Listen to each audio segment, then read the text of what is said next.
Support for the Idaho Matters podcast is brought to you in part by University of Idaho, Idaho's only Carnegie R1 classified research university.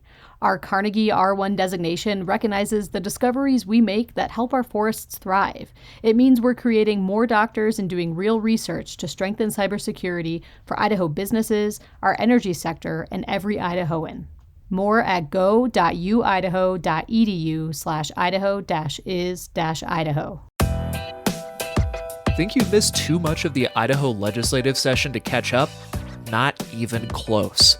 Our Legislative Roundup newsletter is following the biggest budget decisions, key debates, and everything else happening at the State House in one quick read every Monday. It's not too late to stay informed. Subscribe today at boisestatepublicradio.org.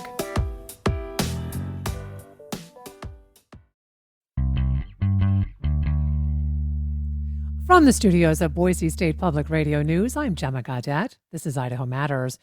Earlier this year, Health and Human Services Secretary Robert F. Kennedy Jr. made a policy change to reduce the number of recommended childhood vaccines.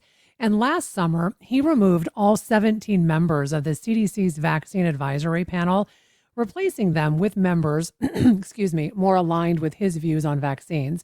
Since then, a coalition led by the American Academy of Pediatrics sued the Health and Human Services Department as well as the Centers for Disease Control and Prevention, arguing that the CDC acted unlawfully when cutting the number of childhood vaccines from 17 to 11. The plaintiffs were also challenging Kennedy's decision to remove all the members of the vaccine panel. On Monday, a federal judge in Boston blocked the implementation of those vaccine changes and stopped the advisory panel from meeting. That meeting was set to begin today. So joining us now to give us a broader understanding of this decision and its impacts is Dr. David Pate. He is the former CEO of St. Luke's Health System and the co-author of the book, Preparing for the Next Global Outbreak. Hi, Dr. Pate. Hi, Gemma. And folks, remember, if you have a public health question for Dr. Pate, just send us an email, idahomatters@boisestate.edu. So, Dr. Pate, I want to start at the very beginning, if we can. Remind us what Robert F. Kennedy Jr. did in regards to childhood vaccine recommendations. Well, there were several things that were challenged here. One is that unlike precedent and how internal policy was for appointing members to that advisory committee for immunization practices, or ACIP, he just summarily, which has never been done before, just summarily essentially disbanded the entire committee. And then within a couple days started appointing new people that were sympathetic to his views to be members of the committee without going through a formal process. So normally what would happen is there would be a notice published in the Federal Register to say that, there was one or two or however many open seats, and to get candidates. There's an online application process that's there available all year round for people that have interest in serving on that committee. And then it's actually about a 2-year process, or has been in the past, of where the candidates are vetted to make sure that they have relevant experience and expertise, to check out conflicts of interest. So it's a very thorough vetting process. None of that happened with RFK Jr.'s appointments of new members. And okay, go right ahead. So what I wanted to ask is, so he does this, he makes these changes. So once he's got, his, I guess we can say, his folks on the panel, on this board, and they take up the majority of the board, what does he then do when it comes to these vaccine recommendations for children? So he establishes this committee, and by statute and by its purposes, it's supposed to review. That committee is supposed to review any potential changes to the childhood schedule and make recommendations that the director of the CDC then reviews and determines whether to accept. Now, for much of that time, we didn't have a CDC director. And what happened is that RFK Jr. stepped in and he just made his own changes. He didn't put it before the ACIP, didn't even get their opinion. He just by fiat said, here, he issued a memorandum and said, we're changing the schedule. That the judge held was likely not consistent with the law. Okay. So, as I mentioned, one of the things with these routine vaccine childhood recommendations is it went from 17 to 11. So, remind us what routine vaccines that went off that recommendation list. Yeah, so this eliminated the COVID vaccines, RSV, I believe rotavirus, meningococcal vaccines. And that was another memo besides the one that I was mentioning. And that one, again, came out without consulting ACIP. And that was issued by the new acting director, Director O'Neill, in January of this year. And what they argued is, well, President Trump issued an executive order that we should align our vaccine schedule. And so we did, and we were just doing that. But again, the court found that you still have to follow the law, and you cannot just do this on your own. And the whole purpose behind this is not to create bureaucracy, but these are very complicated issues of public health, vaccinology, infectious diseases, and all. And the Congress in past years has determined it's important to get expert input. It's important for them to review and make you aware of recommendations and what the risks are and how this might benefit. And none of that was done. And the judge noted that when the director issued this memorandum, he didn't even consult people within the CDC who were the vaccine experts. Oh, so Dr. Payne, I want to talk a little bit more in detail, if we can, about the CDC Vaccine Advisory Panel, because really it seems that until RFK Jr. Got into this position as Health and Human Service Secretary, I don't know how many people even knew we probably had a vaccine advisory panel, to be perfectly honest. So historically, what has this group been tasked to do? Yeah, so this group was actually started in the 60s. And you're right, most people wouldn't know about the group because, frankly, there hadn't been a lot of drama until very lately. So it was charged in the 60s with being a group of experts to be convened to review these decisions. And of course, remember where we were in the 60s. We were really beginning the process we were coming up with vaccines against all these various childhood infections that were very serious, polio, measles, they were all coming out. And the Congress determined it was a good thing to have these experts review and determine, should we begin these vaccinations? What would be the recommended ages, the frequency, et cetera, that we should give these vaccines? And it ultimately led to the childhood vaccination schedules. Before that, it had all been done by the American Academy of Pediatrics, which was one of the parties that sued RFK in this action. And so from there, then Congress has over the years passed laws saying that the role that ACIP plays would help determine what the federal government would pay for in terms of vaccinations. So for veterans benefits, that is tied to recommendations of ACIP about vaccines, for Medicaid, for Vaccines for Children program, and even the Affordable Care Act, when that was passed in 2010, what it said was that now, with the passage of that law, vaccines that were part of the recommended schedule would be at no out of pocket cost to people that were in ACA compliant plans. So that's the first time that we started getting used to we don't have to pay for our vaccines, which was a really, really wonderful benefit that I think almost everybody appreciated. Mm-hmm. Okay, so I want to turn now specifically to the lawsuit that was filed, because I think there may be, a lot of folks that didn't know there was a lawsuit. They may not, they may not have been following this. So a coalition, as I mentioned, that was headed by the American Academy of Pediatrics, brought this lawsuit. I want you to explain why they filed it. And my understanding is there are kind of two parts. I mean, we've been talking about vaccines and we've been talking about this advisory panel. So let's begin with the vaccines. What was the argument that this coalition, the American Academy of Pediatrics, made in regards to vaccines in this lawsuit?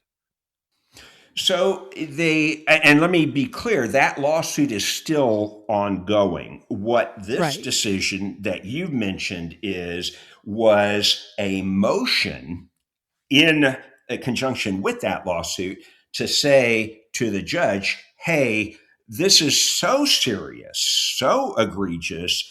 Could we have a preliminary injunction while you consider the lawsuit? Because that might not get decided for a year or something. And so that was what the motion decided. So the lawsuit's not over, but basically what the lawsuit is saying is look, this is harming American doctors.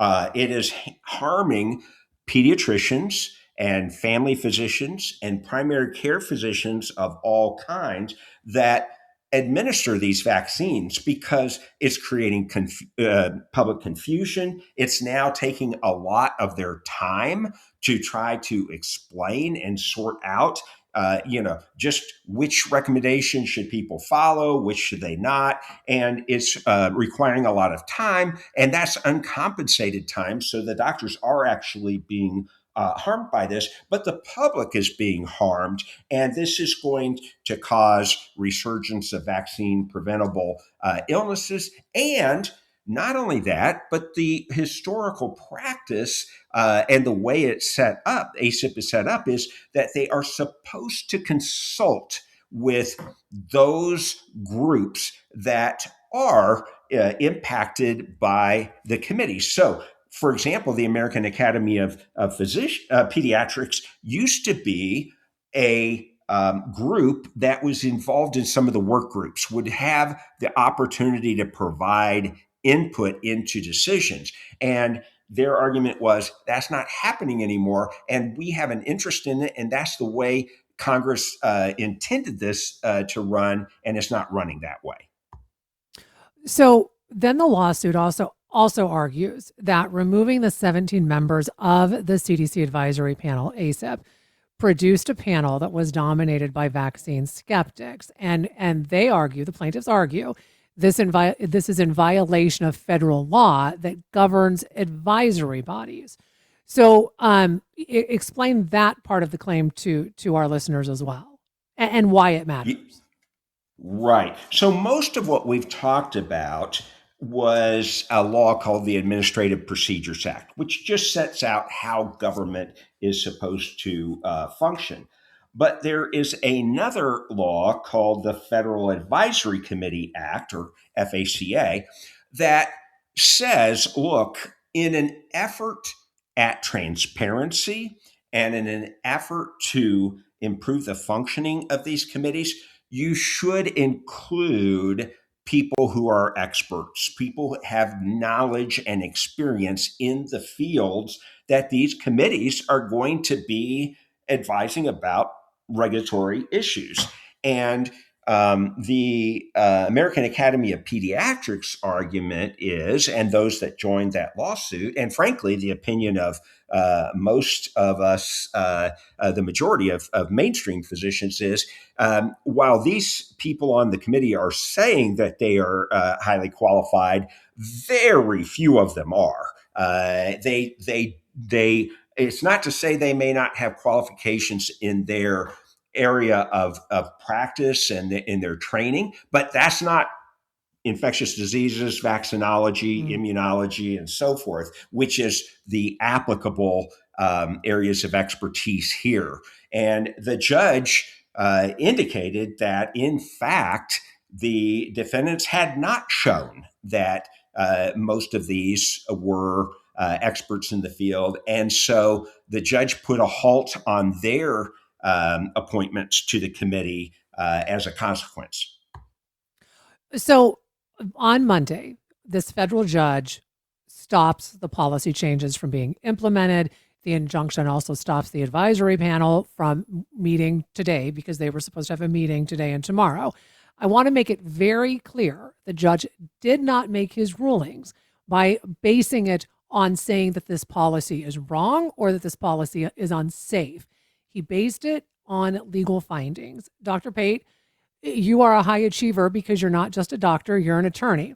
So explain legally what that means. That's right. You said it exactly correct. So as we were talking about, the lawsuit is still going on. It has not been decided.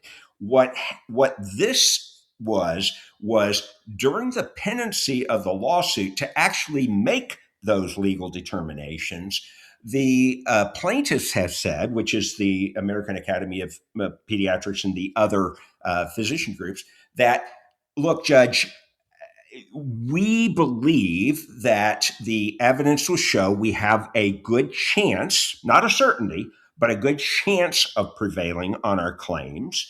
And we think that we've already shown you enough evidence that would support what we're saying, and the defendants have not been able to successfully counter that. So we believe that you should just go ahead and halt this practice, a so-called preliminary injunction, for now, because we are likely to win and we can't wait on that. And so without making a conclusion, what we're asking, Judge, is can you say that there is enough likelihood and that we have established our burden and the defense has not theirs, that it could warrant a preliminary injunction? And what the judge said in a technical response is, well, really, preliminary injunction isn't the right remedy here, but yes, I can find that you are likely to prevail. I can find that you certainly have put enough evidence forward that if it is not contradicted during trial, it would be very persuasive, and that the defendants have not given me enough to say why this is really still kind of a iffy decision, that I'm not going to give you the preliminary injunction, but what I am going to do is I'm just going to issue a stay. Basically, same effect. It just means everything halts, everything is kept in place, but the decisions the committee made don't have any force or effect. And essentially, the committee can't meet right now because that stay applied to 13 and there were only 15 members after the firing of the initial 17. So really, the committee can't really function right now. So now the ball is back in the court of the defendants. They can appeal this. I don't think that's a likely successful strategy. They can duke it out and see how the lawsuit turns out. But most often when judges are willing to issue this kind of intervention, it's a very tall burden. Or the other thing is they could kind of give up and go back and start over. Now, that doesn't seem characteristic of the way they operate. But the interesting thing, Gemma, is the interesting question I'm asking myself, was this maybe a godsend to the Trump administration? And you might find that surprising, but let me explain what I mean. The primaries and the midterm elections are coming up. And what we had been hearing out of the White House is that they really wanted RFK Jr. to kind of, take it down a few notches on the vaccines Mm-hmm. right now because while it's popular with their base, it's not popular with independents. And that's going to be a big factor in the upcoming elections. So I think the White House was looking at, hey, you've done enough for right now. Could we kind of take a break there and, you work on some other things? It could be that they decide to use this decision as see those the other side, those the judges, it's all Mm-hmm. rigged, and now they're stopping us from going forward. So we can't do more vaccine work anyway until after the midterms. Maybe they'll take it as a win of sorts. I don't know. So, Dr. Pate, I want to talk next about this ongoing measles outbreak in Utah. It is gaining speed. Health officials confirm there are 443 cases, more than half of those since January. Health officials go on to say that it's spreading the fastest in Utah County. This is where BYU is located. They've had 25 cases in the last 2 weeks. Now, with all that said, health officials have confirmed that this outbreak actually started on the Utah-Arizona border within a community of fundamentalist LDS followers who have vaccine skepticism. And then it spread to towns, including St. George. And here's why this is important and what I want to talk about. A report by NBC News came out last week, and it indicated that childhood vaccinations in Washington County, this is where St. George is located, are not high enough to stop the spread. This report, this investigation actually found that the measles vaccine rate among kindergartners in Washington County sits at 79.2%. What does all of this information tell you and inform you about what's going on with this outbreak? Yeah, what this tells me is there's no end in sight. You and I had talked about that it would be interesting to watch as we got closer, get into spring, closer to summer, because typically measles transmissions will decrease during that time. And so maybe we'd get a bit of a reprieve and a help in stopping this outbreak. But what I mentioned is that if the vaccine rates are low enough, we may not see that, and it may just keep, pushing on even into the summer. That's currently my guess as to what's going to happen. This is that vaccine rate is way too low. Just the Department of Health is exactly right. Way too low to stop an outbreak. So if parents aren't willing to get their kids vaccinated, then we are going to see this spread. My other concern is that vaccination level isn't even high enough to control a number of other childhood vaccine preventable diseases. And are we going to see other things start to turn up? And then, as you and I discussed, an additional concern is the timing. We are in spring break. There's probably a lot of travel, and we know a lot of Idahoans go to Utah. A lot of Utahns come to Idaho. I've been to St. George many times. My guess is that it will not be too long before we see an uptick here in Idaho as well. So, Dr. Pate, I've got about a minute left with you. So in your medical expert opinion, what is the best course of action right now for parents and caregivers who are listening or, who may have children in their lives? Because, as you've said, Utah is not just a neighboring state. We have friends and family. People travel back and forth all of the time. That's right. And, the people of Idaho and the people of Utah they're good people. They don't want to hurt others. And they're people that very much care about their kids. And so what I would say is, please find somebody you trust, whether it's your personal doctor, whether it's me, whoever, your public health officials.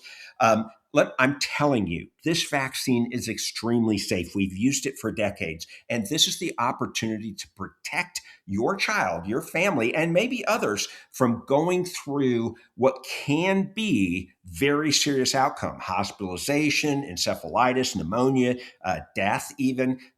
Please, it's time to do that. And just please be careful out there. Well, as always, we sure appreciate your perspective and expertise. We've been talking with Dr. David Pate, former CEO of St. Luke's Health System and the co-author of the book, Preparing for the Next Global Outbreak. And remember, if you have a public health question for Dr. Pate, send us an email, idahomatters@boisestate.edu. Thanks so much for listening to this episode of Idaho Matters. And for quick news of the day, start your mornings with our podcast. It's called The Connector, Idaho Daily News. If you learned something from this episode today, share it with someone else who needs to know about it.